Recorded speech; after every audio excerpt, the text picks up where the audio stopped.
जीवित परमेश्वर के अनुग्रह के जीवित वचन। गिनती की किताब अध्याय 32। रूबेनियों और गादियों के पास बहुत से जानवर थे। जब उन्होंने याजेर और गिलाद देशों को देखकर विचार किया कि वह पशुओं के योग्य देश है, तब मूसा और एलियाजर याजक और मंडली के प्रधानों के पास जाकर कहने लगे, अतारोत, दीबोन, याजेर, निम्ना, हेशबोन, एलाले, सबाम, नबो और बोन नगरों का देश, जिस पर यहोवा ने इज़राइल की मंडली को विजय दिलवाई है, वह पशुओं के योग्य है और तेरे दासों के पास पशु है। फिर उन्होंने कहा, यदि तेरा अनुग्रह तेरे दासों पर हो तो यह देश तेरे दासों को मिले कि उनकी निज भूमि हो, हमें यरदन पार न ले चल। मूसा ने गादियों और रूबेनियों से कहा, जब तुम्हारे भाई युद्ध करने को जाएंगे तब क्या तुम यहाँ बैठे रहोगे? और इज़राइलियों से भी उस पार के देश जाने के विषय जो यहोवा ने उन्हें दिया है तुम क्यों अस्वीकार करवाते हो? जब मैंने तुम्हारे बाप दादों को कादेश बरने से कनान देश देखने के लिए भेजा, तब उन्होंने भी ऐसा ही किया था। अर्थात जब उन्होंने एशकोल नामक घाटी तक पहुंचकर देश को देखा, तब इज़राइलियों से उस देश के विषय जो यहोवा ने उन्हें दिया था अस्वीकार करा दिया। इसलिए उस समय यहोवा ने कोप करके यह शपथ खाई, निसंदेह जो मनुष्य मिस्र से निकल आए हैं उनमें से जितने 20 वर्ष के या उससे अधिक आयु के हैं, वे उस देश को देखने न पाएंगे जिसके देने की शपथ मैंने अब्राहम, इसहाक और याकूब से खाई है, क्योंकि वे मेरे पीछे पूरी रीति से नहीं हो लिए, परंतु यपुन्ने, कंजी का पुत्र कालेब और नून का पुत्र यहोशू, ये दोनों जो मेरे पीछे पूरी रीति से हो लिए हैं, ये उसे देखने पाएंगे।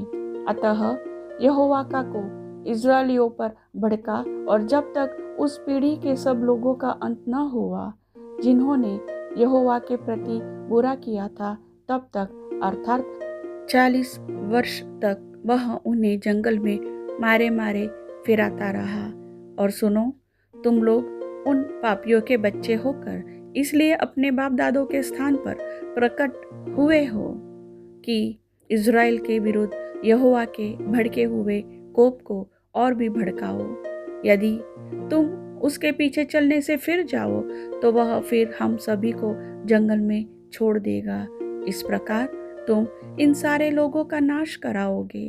तब उन्होंने मूसा के और निकट आकर कहा, हम अपने पशुओं के लिए यही भेड़शालाएं बनाएंगे और अपने बाल बच्चों के लिए यही नगर बसाएंगे, परंतु आप इज़राइलियों के आगे आगे हथियारबंद तब तक चलेंगे जब तक उनको उनके स्थान में न पहुंचा दे, परंतु हमारे बाल बच्चे इस देश के निवासियों के डर से गढ़ वाले नगरों में रहेंगे, परंतु जब तक इज़राइली अपने अपने भाग के अधिकारी न हो तब तक हम अपने घरों को न लौटेंगे। हम उनके साथ यरदन पार या कहीं आगे अपना भाग न लेंगे, क्योंकि हमारा भाग यरदन के इसी पार पूर्व की ओर मिला है। तब मूसा ने उनसे कहा, यदि तुम ऐसा करो, अर्थात यदि तुम यहोवा के आगे आगे युद्ध करने को हथियार बांधो और हर एक हथियारबंद यरदन के पार तब तक चले जब तक यहोवा अपने आगे से अपने शत्रुओं को न निकाले और देश यहोवा के वश में न आए, तो उसके पीछे तुम यहाँ लौटोगे और यहोवा के और इज़राइल के विषय निर्दोष ठहरोगे, और यह देश यहोवा के प्रति तुम्हारी निज भूमि ठहरेगा। और यदि तुम ऐसा न करो तो यहोवा के विरुद्ध पापी ठहरोगे, और जान रखो कि तुमको तुम्हारा पाप लगेगा। तुम अपने बाल बच्चों के लिए नगर बसाओ और अपनी भेड़ बकरियों के लिए भेड़शालाएं बनाओ, और जो तुम्हारे मुंह से निकला है वही करो। तब गादियों और रूबेनियों ने मूसा से कहा, अपने प्रभु की आज्ञा के अनुसार तेरे दास करेंगे। हमारे बाल बच्चे, स्त्रियां, भेड़ बकरी आदि सब पशु तो यहीं गिलाद नगरों में रहेंगे, परंतु अपने प्रभु के कहे के अनुसार तेरे दास सब के सब युद्ध के लिए हथियारबंद यहोवा के आगे आगे लड़ने को पार जाएंगे। तब मूसा ने उनके विषय में एलीआजर याजक और नून के पुत्र यहोशू और इस्राएलियों के गोत्रों के पितरों के घरानों के मुख्य मुख्य पुरुषों को यह आज्ञा दी कि यदि सब गादी और रुबेनी पुरुष युद्ध के लिए हथियारबंद तुम्हारे संग यर्दन पार जाए और देश तुम्हारे वश में आ जाए, तो गिलाद देश उनकी निज भूमि होने को उन्हें देना। परंतु यदि वे तुम्हारे संग हथियारबंद पार न जाए, तो उनकी निज भूमि तुम्हारे बीच कनान देश में ठहरे।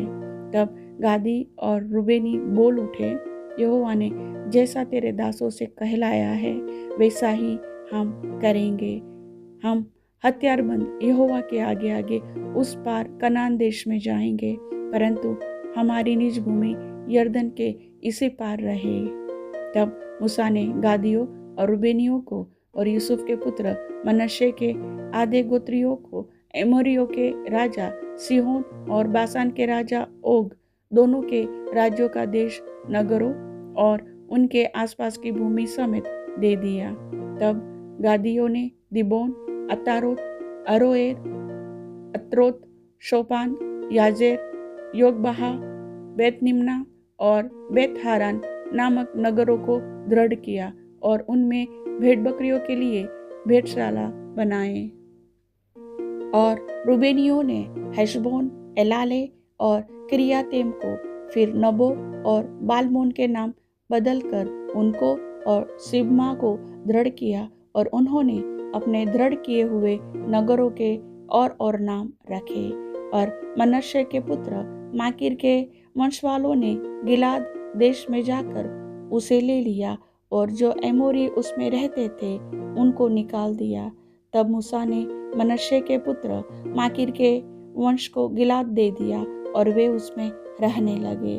और मनश्शेई याईर ने जाकर गिलाद की कितनी बस्तियां ले ली और उनके नाम हवोत याईर रखे। और नोबह ने जाकर गाँव समेत तानात को ले लिया और उसका नाम अपने नाम पर नोबह रखा।